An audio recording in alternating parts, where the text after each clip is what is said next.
Maayong hapon, i-share lang nako nga among snack karong hapunan, lami gyud kay among snack.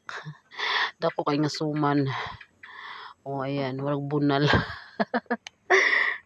Salamat kay sa mong silingan, ako gyud akong pasalamat nga nag-share sila sa ilahang niluto nga suman.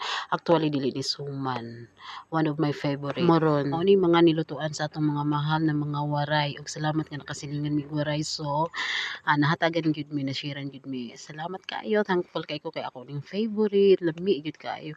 Og naa ni siya sagol nga mani. O ayan. Ana, manina siya. Lami gyud kaayo as in.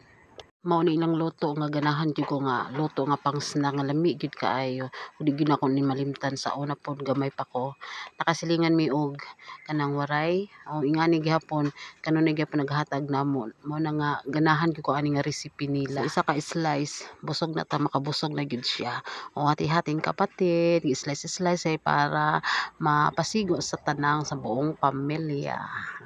Bahala giubot ta, kaon lang gyapon, di man pud kay siya tamis, okay lang ang lasa niya.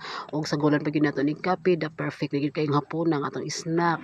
Lami kaayo na gyud, perfect na gyud kay naay kape nga coffee is life gyud.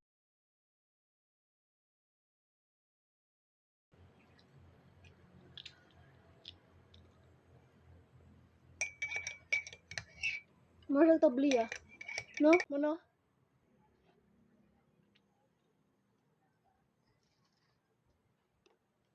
Sa kabata po di para ka na siya.